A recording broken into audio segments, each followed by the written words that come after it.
pamoja kuimarisha Kenya, ni jukumu la Farm Kenya.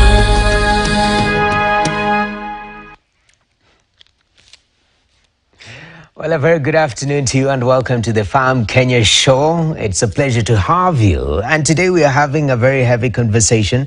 My name is Nokip Kimboi. We are touching on the food sector. When you talk about Kenya, we are a net importer. Essentially, something happens somewhere, there is a likelihood that it will impact us here. Sometimes we've seen parts of our population starve because we don't have enough rains. On the flip side, when we have too much rains, there is product loss and whatnot. And all this doubles down to food production and being able for us as a country to have food security. One critical pillar when it comes to achieving this food security game is the issue of pest control, because we are growing at scale and the dangers to the foods that we grow are growing by the day. So to counter that, we have pest control measures and products that have been there to help the farmers to be able to mitigate these particular changes. The question is, there is a counter narrative because we live in an age where health is of essence.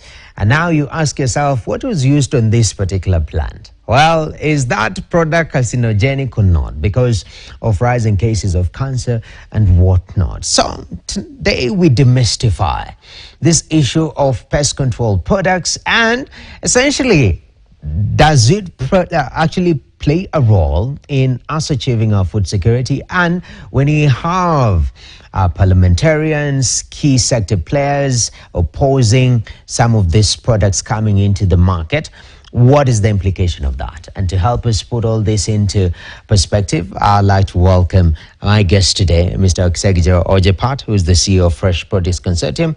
Welcome to the show, sir. Thank you. I appreciate it. Good to see you, sir.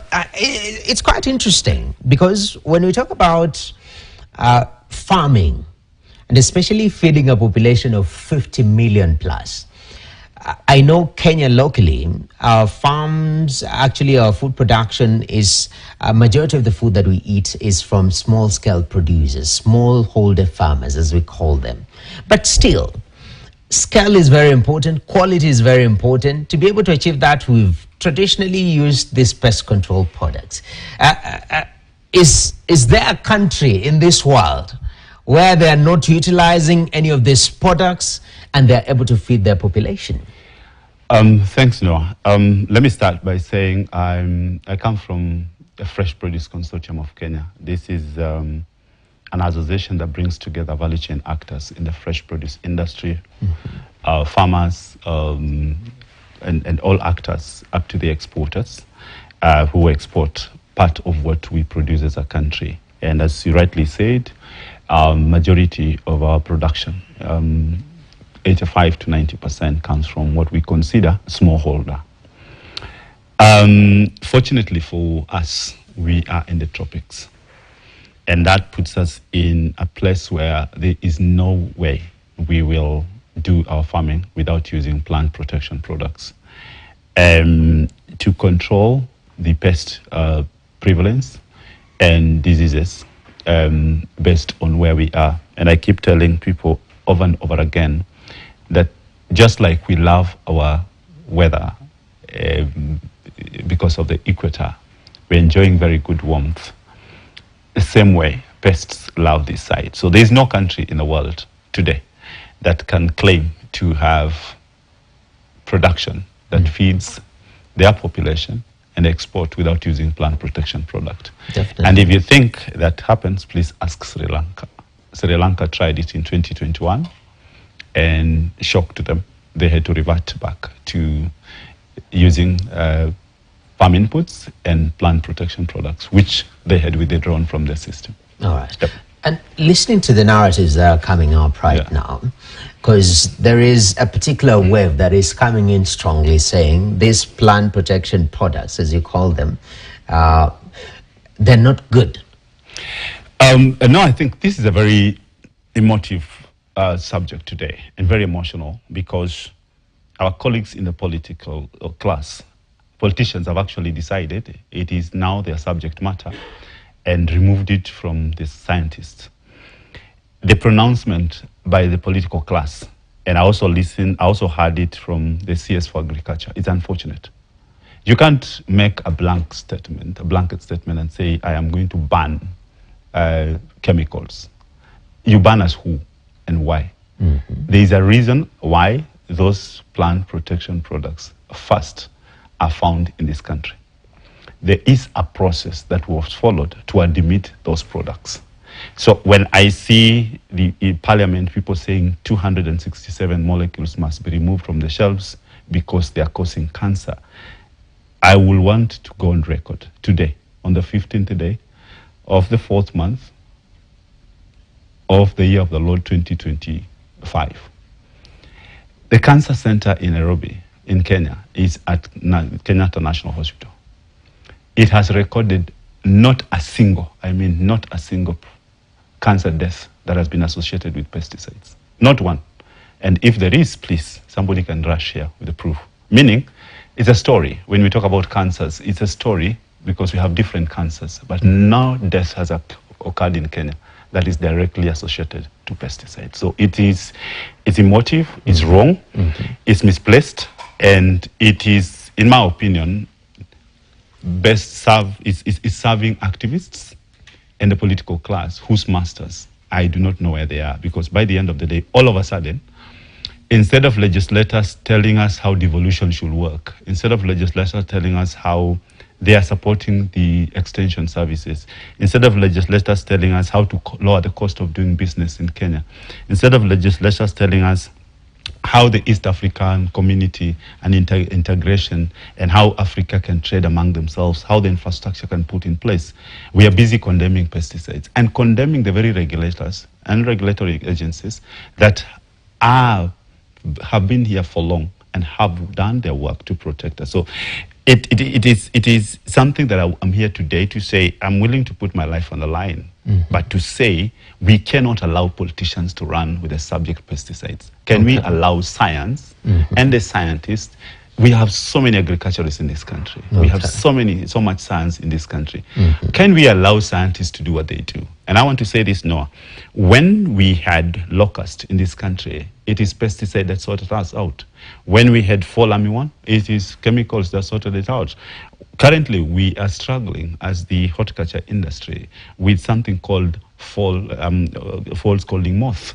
We are struggling to control fall scalding moth, and we're looking at all kind of pesticides, all products that are available to help us to control this pest so that we can continue exporting our fruits and vegetables and our flowers out of this country because of this one quarantine pest that has been declared a quarantine in Europe.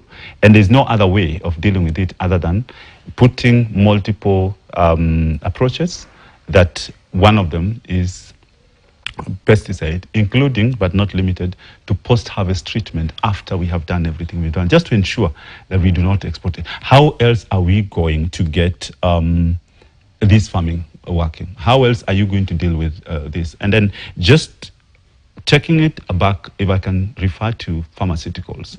Kemboya, I want you to tell me today, do we have malaria in this country? The answer is yes. Do we use drugs and pharmaceutical products to control malaria? Yes. Are they manufactured and do they originate from Kenya? No, we import them. So if we can use pharmaceuticals to fight malaria and any other diseases that are there, including the injections that we get, including the fumigation that we fumigate in facilities to ensure this happens, why are we looking at it very negatively when it comes to crops? Is it because crops don't speak? Is it because we do not see the pain of a crop dying? Or is it because we have just all of a sudden found it fashionable to condemn pesticide, particularly when it's mentioned on the floor of the House, a floor of the House by legislators that are lawmakers that understand the law? I would want them to step back and do the law and allow scientists to do their thing and allow to be educated, because even they themselves, I bet if we went to their farms, one of the things they're using is fertilizer, they're using pesticide, And nobody will lie to me today that they're using 100% organic products to produce massive commercial production in this part of the world. Okay. Yep. And you've talked about activists, because there is a counter narrative other than the products being carcinogenic. Is there validity? Have you listened to their side of the argument? What are the points that they're raising that maybe you look at this, it's like, yeah, you make a good point, but we make a better point? I would want us to look at it from a sober perspective. I am a trained agriculturist, so I'm not speaking from the bundus. There is a process of a dimension of a product. And now I can tell you today, research that goes into one molecule takes 10 to 15 years for you to have it admitted. And one of the things they do is ensure that it is safe for human consumption if used right. It is safe to the environment. It is safe to the user. However, it will suppress the pest of target. So there's a lot of science that goes into it. What I've asked the activists is when they call themselves, when they wake up in the morning and say pesticide cause cancer, what is the backing? I know people have been talking about glyphosate and Roundup. That is what has been mentioned in many places. There are more than 40 glyphosates that come from totally different directions. Could it be a case of misuse? Has anybody gone down and studied? We are in this country today. I will want, and I've said again, the cancer center is manned by the government of the Republic of Kenya. It is in Kenyatta National Hospital. They monitor every cancer in this country. I can tell you today, now you can check, there is not anything. So what I'm saying to our colleagues on the other side that are condemning pesticide is, please come out with research. Let's sit down and look at the science. Let's compare. And that's why even when you're unwell and you go to the hospital, you always say, let's seek a second opinion or a third opinion. And we've seen many people even travel out of the country to seek an opinion before we become emotional in our decision. I also want our colleagues to confirm, because I know most of this is origin because of some paper that was written by a few people. They call it a white paper. Later it moved to something Atlas. Then it is driven from, not from here. It is driven from other jurisdiction. I keep asking, do we want Kenya to be a net importer of food and a country that is not food sufficient yet?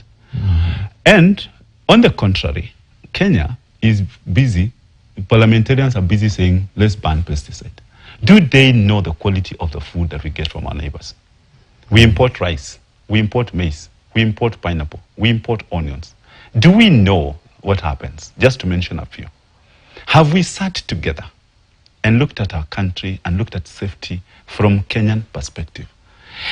Because I have heard politicians say, oh, those pesticides are banned in Europe, should not be used in Kenya. No, I want to say today and ask questions here.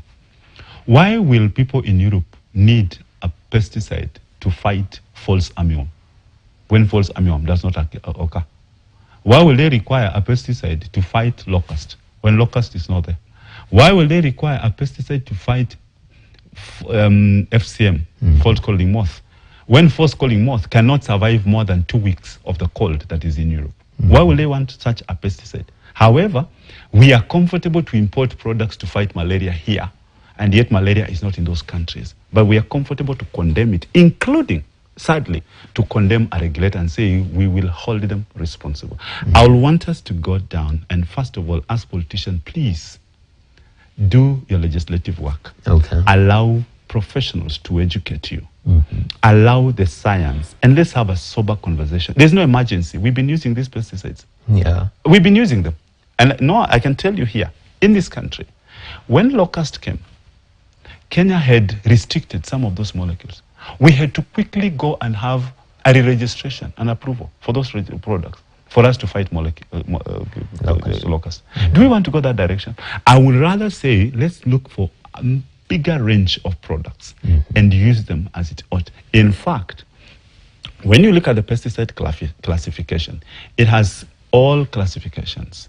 And there are some of them you're even told these are used under supervision. And if you needed an agrochemical owners to send their representative for use, it's agreed. Some of them are used particularly on restriction. For example, Kenya exports pulses to some destinations of this world.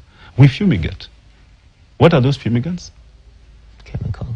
So why do we condemn one side because it looks good and yet we have to fumigate? Today, for us to be able to send products to China, we have to fumigate. Okay. For us to send products to India, they've told us the market is open, but first, please fumigate. Okay. And you're fumigating using.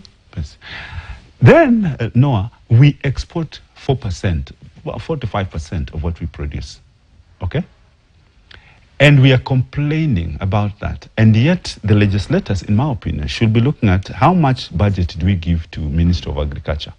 How do we revive the extension services? How do we educate our masses to understand that pesticides are not food?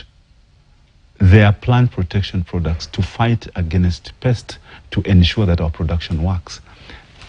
Working based on the recommendation. I bet here today, Noah, that if you went to a pharmacy, if you went to a hospital for any reason, and you are unwell and there's a prescription, what do?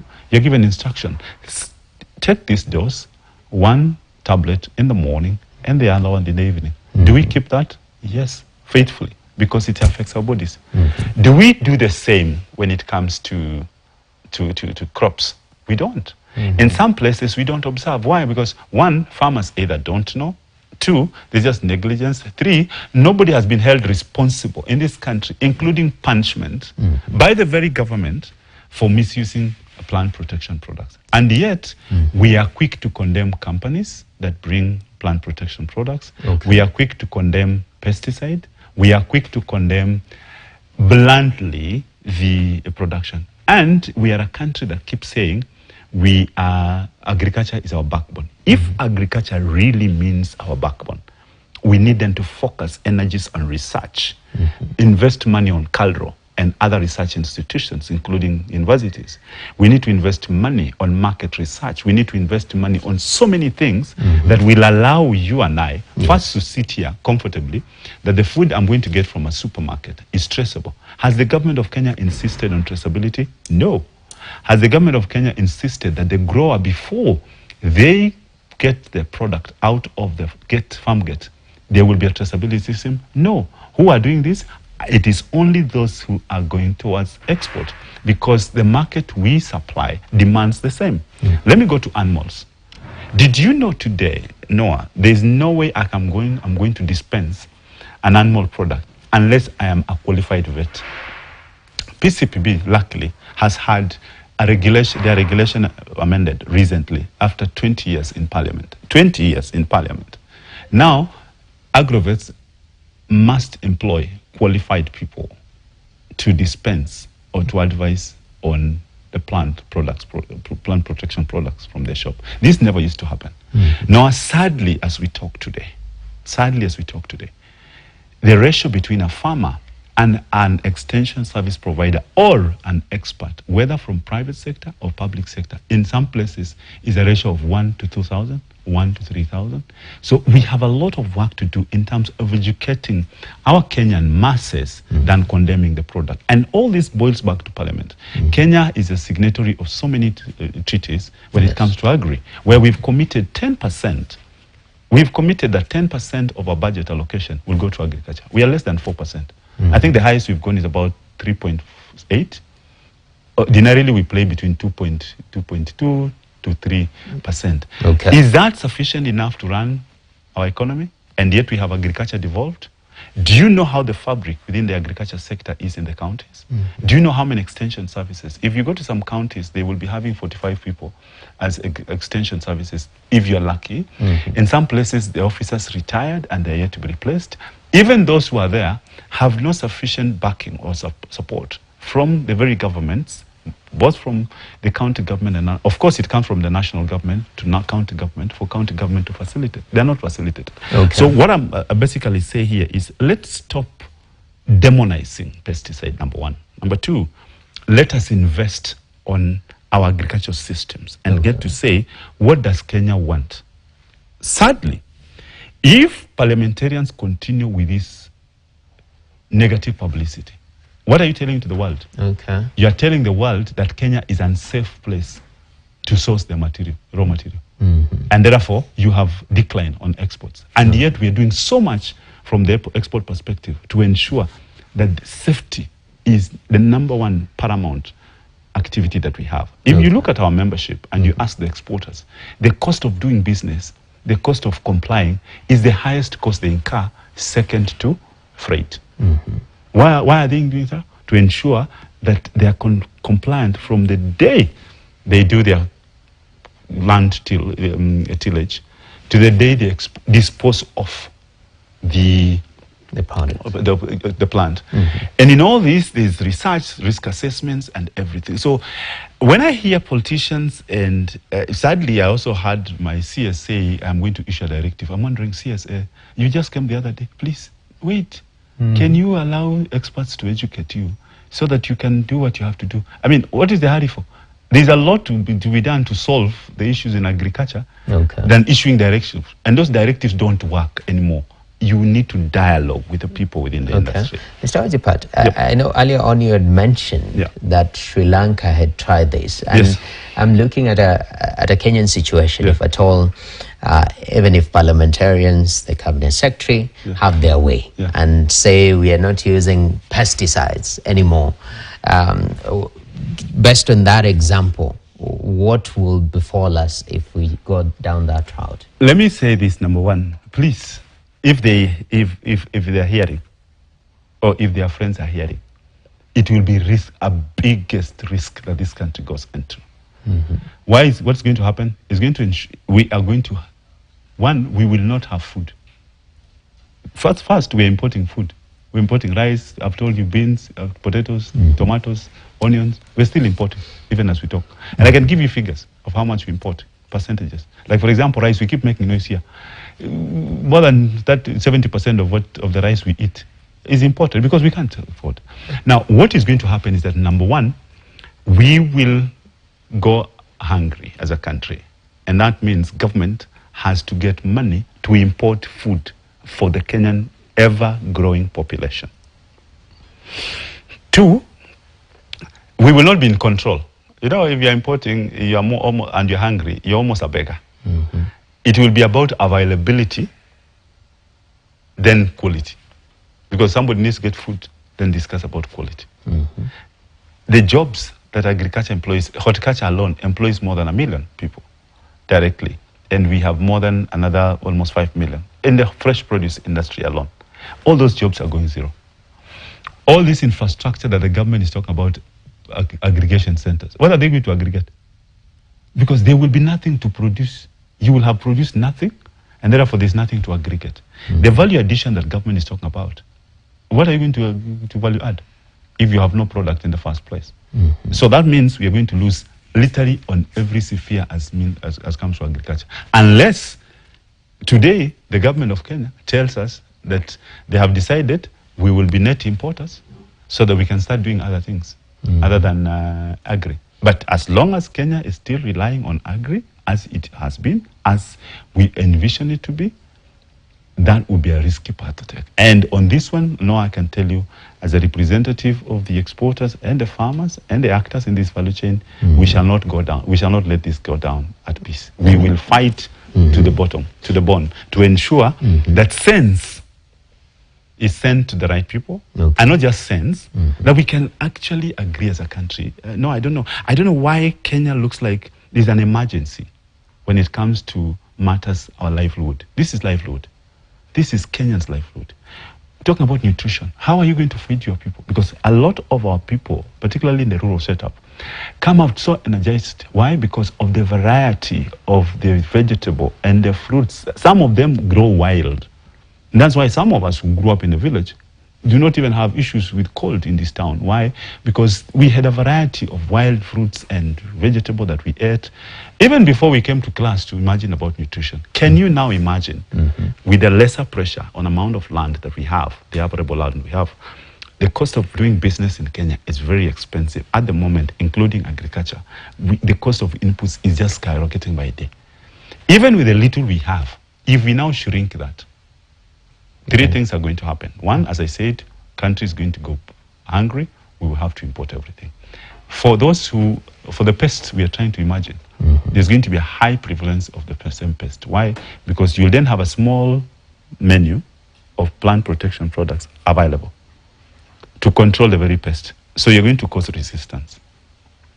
So when you cause resistance, you'll be forced to use either a higher dosage or look for a stronger molecule, of which you have no bigger choice to do it. You're also discouraging innovation. Okay. You're discouraging innovation.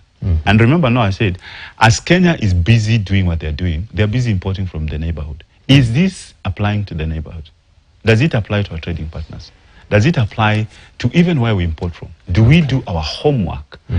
And do we want to be a country that is busy banning things? Or do we want to be a country that says, listen, you want to do organic. We have created this space for you to do your innovation on organic. You have created this on bioproducts. We have created this, we have created this.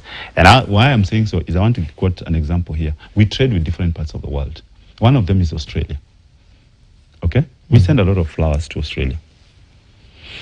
Australia asked us to fumigate using a molecule that Kenya had banned. And that molecule is called methyl bromide. But Australia says we have no problem with it. It is coming to us. Please fumigate this for us. When it comes to Europe, Europe says we don't want to use methyl bromide. We do not even touch it. We don't even want to imagine that Europe knows we know methyl bromide. But because they are a trading partner, we respect them. We are exporting pulses into India.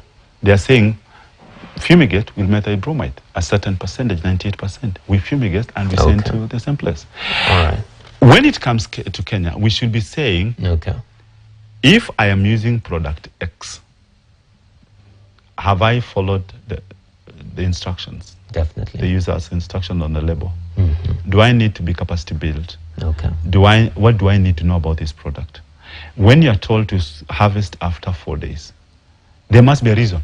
Yes. So can we teach our people to comply? Definitely. Can we teach our people to know what to check out? Including, it is only in Kenya that an expert like myself goes to the farm and I'm being lectured by people who have never gone to school. Particularly the politicians around here, and I have seen telephone farmers giving instructions on phone. Go and spray this. Who told you? We need to do soil analysis. We need to do water analysis. We need to check the environment around there. We need to check what is this molecule. We need to check what time do you spray. What is the mixture? Who mixes it? Who sprays it? What's the working speed? There's so much that we need to do. Definitely. Are you getting it? Yeah. Before we bring a product finished, there's the a whole lot of a process. Definitely. Do people appreciate that? Can we document that? Can we work together as a country and say, where did we fail? We actually failed when devolution started in 2013. When we devolved agriculture, but never devolved resources and never developed the technical people. And I think that's a totally different conversation, which marries into the challenges that you're facing. But I think the point is home, that first of all, these are tools in the hands of Kenyan farmers. How do you equip them, capacity build them to properly utilize this tool? And secondly, those who are anti these particular products, the big question is, are you offering an alternative? Because right now, every major production, if at all you're able to feed your country, you need these products. So look at the chain, regulation. Is it properly done? Is it allowed into the country? The partners, the complaints that we are seeing, cancer causing, have you spoken to the experts? Are they speaking? They come out and said, pesticides are actually causing cancer in the country. So that clarity, so that we don't get voices which are coming very on strongly from key people in the government saying we're going to ban products and it's not being done right, from a sort of knowledge perspective.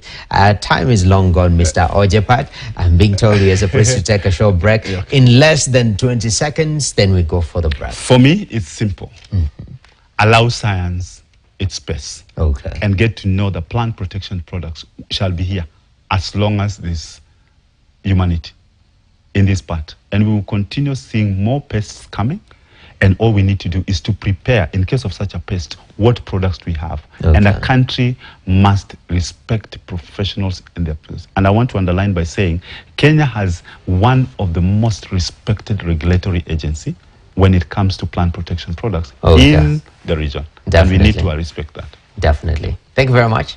Mr. Oksegiro Ojepat is the CEO of Fresh Produce Consortium, and he says that let's listen to the scientists. Let us avoid making roadside comments about such a sensitive issue that is a critical pillar to our food security as a country, and involve experts to guide us towards the right direction. That is a conversation on matters plant protection products. We call them pesticides that are used in our production. Farm Kenya takes a short break. When we come back, we still have more for you, especially on matters food security. Stay tuned. Kuwa mkono ambao unalima ardhi, mlango wa kulima, kuwa mshindi, kuwa na uhakika sasa, kukulea mustakabali wa baadaye. Tufanye kazi pamoja na tukue pamoja. Kuimarisha Kenya ni jukumu la Farm Kenya.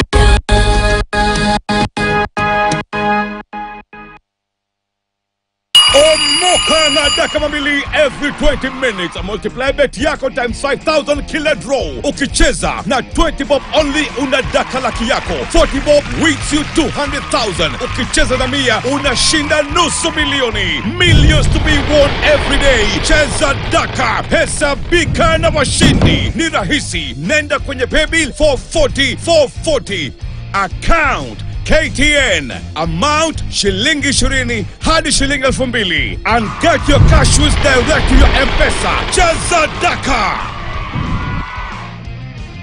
There's a bomb! What? There's a bomb, you have to leave! What bomb? There's a bomb! The tower's gonna blow up! We need to leave! Nico, move it, move! There's We gotta a get bomb! bombs out! And Aiden! Carlos, no! What about Aiden? Yes, him too! Aiden's This will out be the end of there. Aiden's Aiden's still insanity! there, you can't! Kira, get out! Get out! Bobs! Move! No! Bobs! What about Get out of Bobs? here! This will be the end of Mina's vengeance! No, Carlos, please, I beg you! No, I won't! Bobs! My children are ungrateful brats! I'll kill them! Carlos, please!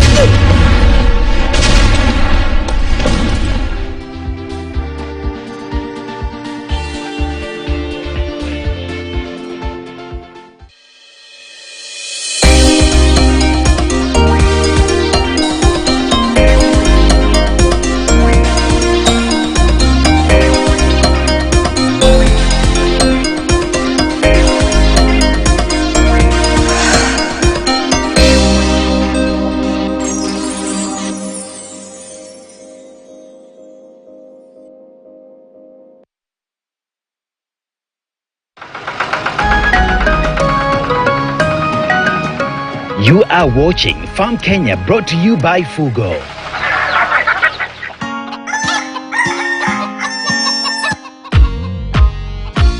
Leo wako wakishiba na Fugo, utashiba na mayai from Shell, Yellow York. Broiler wako wakishiba na Fugo, utaona mazao in 35 days. Akishiba, utashiba. Fugo Layer Feed, Fugo Kienyeji Feed, and Broiler 2-stage and 3-stage diet. Products of Unga Farm Care.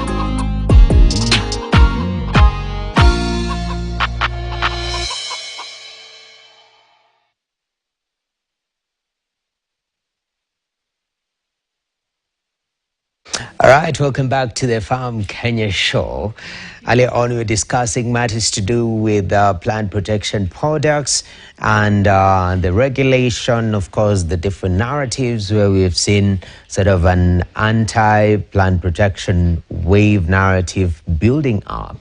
And we were discussing the realities of utilizing these products and how critical they are in our food systems. But at this particular moment, let's talk matters food security, because we understand that for a nation to function properly, food security is at the core of it. A hungry nation is an angry nation. And at the core of it, of course, we have Kenya, which is a very young country with a lot of youthful individuals in our ecosystem. The big question is, are they embracing agriculture to journey this country towards food security, of which we haven't achieved yet? Well, let's take a look at what young people are doing to till the future of Kenya on matters food security.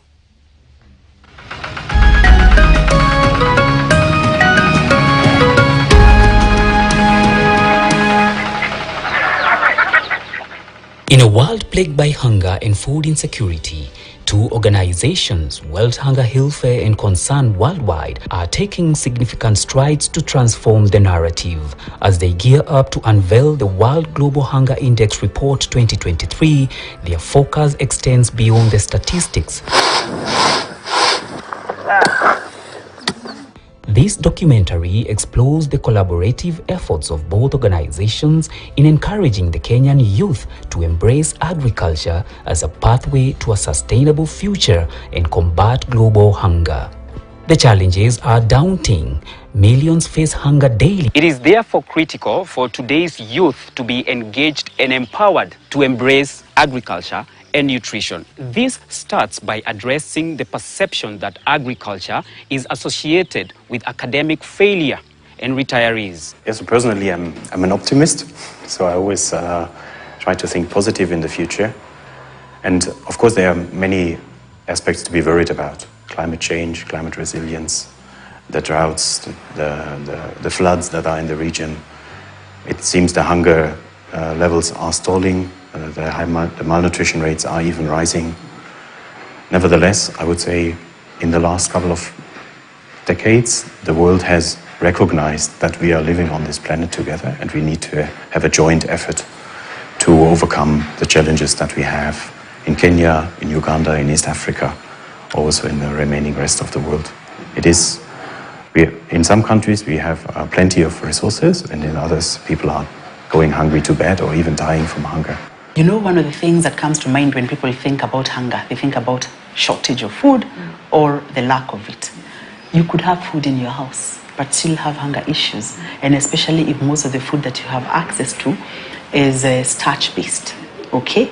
But is not complemented by other healthy foods, vegetables, fruits, etc. When we implemented the Lishe Power project, it was in recognition of those unique aspects that you can be in an urban setting and be hungry.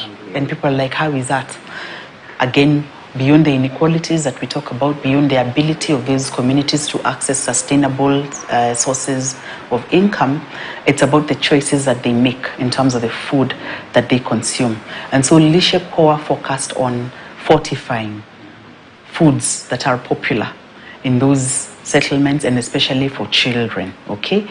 So it was about very simply looking into issues of chapati and how can we fortify the chapatis, because they are fast-moving foods in the urban informal settlement areas, so that when a mother makes a decision to buy a chapati for her child to go to school, it's not just unga. The challenges are daunting. Millions face hunger daily, and the global food crisis demands innovative solutions. But World Hunger Welfare and Concern Worldwide refuse to be bystanders. They are catalysts for change. Now, let's meet the future change makers. World Hunger Welfare and Concern Worldwide recognize the untapped potential within the youth. Through various programs, scholarships, and mentorships, they are igniting a passion for agriculture, empowering the youth to be stewards of a food-secure world. A look at Vihiga County in Western Kenya. Ningependa kuambia vijana wenzangu, maisha ya siku hizi ni kujituma. Hakuna haja kwenda kutafuta kazi, na kazi yenyewe iko hapa kwa mchanga. Agriculture is everything. Hata kama hizi fanya kazi ya dairy, anaweza fanya kingine na itamudu kimaisha. Anza tu kidogo na utafaulu. Hata kama sio maziwa, mbolea iko na pesa. Najua kutengeneza mbolea yenye iko na nutrients yote. na ninakuwa nafundisha watu na ninapata pesa. Tuseme hii ni kama tu self employment juu huku nje hakuna kazi. So niliona ni heri nijiajiri juu at my home sahi I'm like the breadwinner. So nikisema nianze kungangana na kazi huku nje nitakuwa ni kama na waste time ya. Na nimeona kuna opportunity hapa. So niliamua ni venture into farming ndio nikete for the needs of my young ones. Juu currently niko na 2 cousins na my young one for my sister. So wabado wote wananitegemea na nikisema nilegeze kamba utapata shule wajaenda, wajapata kitu ya kula jioni. So inabidi nitie bidii. Tuseme kama NGO ama government walete more knowledge, yani walete more trainings for youths ndio wapate hii knowledge, wajue ukulima inalipa. The other thing wapunguze hizi tuseme kama hizi bei za mbolea, mbegu, watoe hizo vitu mingi. Juu sasa tuseme kama ukitaka kupanda certified seeds, ama mimi niko na mbegu hapa. Siwezi kusema nauza mbegu, naweza sema nabadilisha mbegu na but ukisema unauza mbegu, hiyo ni another sector. So vitu kama hizo wajaribu kutoa, ndio hizi tuseme kuna mbegu huwezi pata locally, mpaka upate kwa certified company. So they at least walete hizi vitu mashinani. Tuseme kama hizi agro dealers, agrovets nini, azizi kwa mashinani tukue tunaweza access everything. Then upande wa mbolea tuseme kama hii mbolea serikali imekuja at a subsidized price but in a delay of which is kusaidia, unapata planting season ishapita. Pia ukipata hii fish farming kuna challenges but kuna advantages zenye iko nao ni mingi kuliko challenges. Sasa ukipata kama fish farming iko na ukipata samaki ukinstock inachukua less than in 6 months utakuwa umeharvest. Sasa ukipata kwa mwaka at least una harvest mara 2 kwa mwaka. Main challenge yenye vijana wanapitia, vijana wapendi kazi ya kujitolea. Tuseme for example ukimwambia atengeneze fish pond anasema hiyo ni kazi ngumu. Sasa unapata kazi kama hii kitokezea hawajitokezei na wao wanataka ready cash. Unajua sasa ready cash kupata saa hii sio rahisi. Sasa ningependa ku-advise at least wakiingilia kilimo cha samaki iko sawa. Normally when I meet the youth, we have had one problem, project identification. As much as they want to venture into farming, they don't know which one comes first, which they can bank on. So project identification is also a problem to them. So this one, first of all, we have to create that attitude. We drive away that attitude from them, that farming is as well paying well as compared to other, yeah.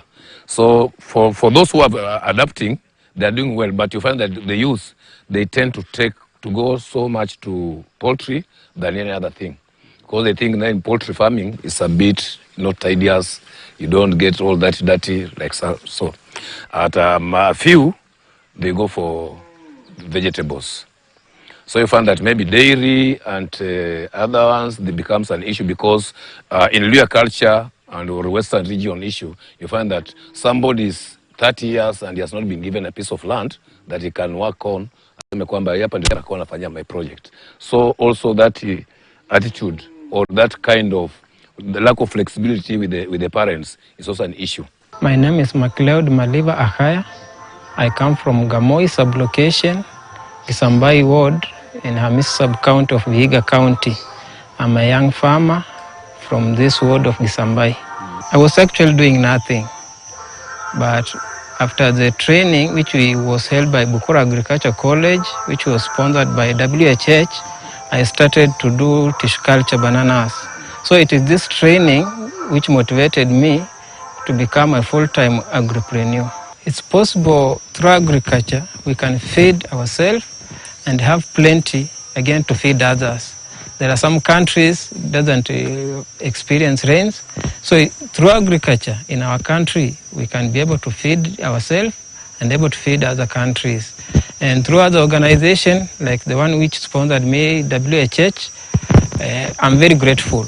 You showed me the way and I'm following this way and I'm encouraging others to this way. Tuseme kama NGO ama government walete more knowledge, yani walete more trainings for youths, ndio wapate hii knowledge, wajue ukulima inalipa. The other thing, wapunguze hizi tuseme kama hizi bei za mbolea, mbegu, watoe hizo vitu mingi. Juu sasa tuseme kama ukitaka kupanda certified seeds, ama mimi niko na mbegu hapa, siwezi sema nauza mbegu, naweza sema nabadilisha mbegu na but ukisema unauza mbegu, hiyo ni another sector. So vitu kama hizo wajaribu kutoa, ndio hizi tuseme kuna mbegu huwezi pata locally mpaka upate kwa certified company.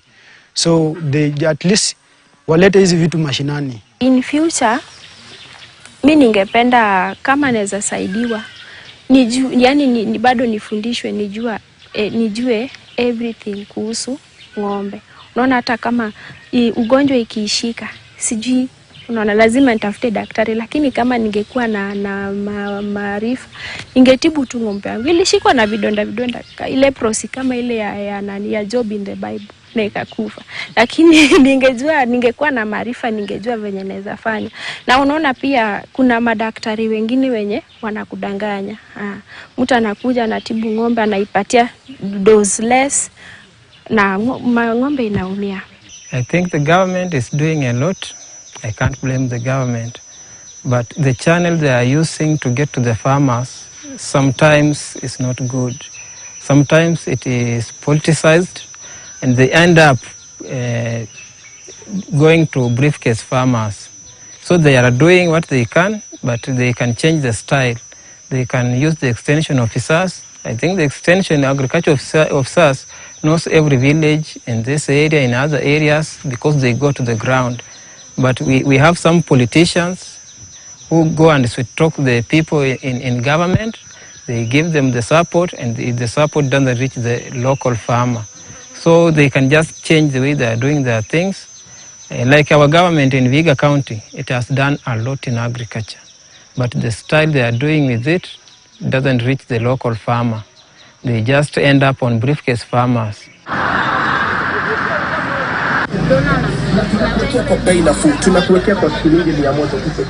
I launched Vihiga County Youth Board, and the aim, and that board consists of youth. It's them who is going to run the youth. And the purpose of that board is now to bring together the youth for them to focus on various entrepreneurship opportunities, including agriculture. And within, we have a youth act. Within the youth act, we have an opportunity there to create a youth startup fund, which is going to be used to provide funding to the youth. Once they are trained for a value chain or whatever the business they want, they will be able to qualify to get funding from the Youth Startup Fund. So the board is going to be responsible for setting up that Youth Startup Fund and managing it, and our county, our responsibility will be to give them money. Every year we'll determine how much money we put to that startup fund. We have also set up a cooperative fund within our cooperative directorate. We are also operationalizing this cooperative fund. So those who will be in a cooperative society, and we are encouraging quite a number of them to be in a cooperative society, they will also qualify to get funding from the cooperative society. So it's quite clear that despite the challenges that Alex and the rest of the youthful farmers are facing, with the right training, with the right passion and commitment, there is hope that one day we will be food secure. Kwa majina mimi naitwa Boniface Boru Wario. Mimi ni mkazi wa Uru Hills, Marsabit County. Mimi ni mkulima. So hiyo ukulima nilikuwa nimeanza juzi, sijaanza kitambo. Mbeleni tulikuwa na mifugo. Sisi hapa ni pastoralist. So ile kitu tulizoea ni tu mbinu ya kufuga mifugo. Due to the persistent drought, I think prolonged drought, 4 years of the previous drought, ilimaliza ile mifugo yenye tulikuwa nayo zote. So we had no other option. The only option that we are remaining with is just to cultivate na kutafuta chakula hapa this was the only alternative way. Tukabaki nayo. Shirika la concern walikuja wakafanya mobilization na walifanya community mobilization. Wakasema kwa sababu ile mifugo yenye tulikuwa tunafuga imeisha, the only alternative way sasa ni kilimo. So wakatupea advice ya kwamba this is the only way. Tukachukua because we had no other ways. Nilikuwa farmer, but jilali ilikuja ikabeba mbuzi, ikabeba ng'ombe. Tukakuja tukasema heri tuanze kuingia kwa chamba, juu hiyo tu ndio inaweza tusaidia. Tukaanza kulima, tukatoa mahindi, maharagwe, but hatukutoa mingi kama venye tumetoa leo. So tukapata moral kutoka hapo. Tulikuwa tunatoa gunia 3 ya mahindi, saa ingine moja ya maharagwe ama iko nusu. Tukaendelea hivyo. Hawa watu wa konzano wakashikana na county, wakatusaidia, wakatulimia shamba, wakatuletea tractor, tukalima, tukapata mahindi. Njaa imepungua, sasa sina njaa. Watoto naye hawakosa nguo, hawakosi school fees. Na pia na nilie hizo zote, cake, hiyo mkate, yote sasa hakuna shida. Currently, we are not experiencing a lot of challenges in convincing them to adopt crop production.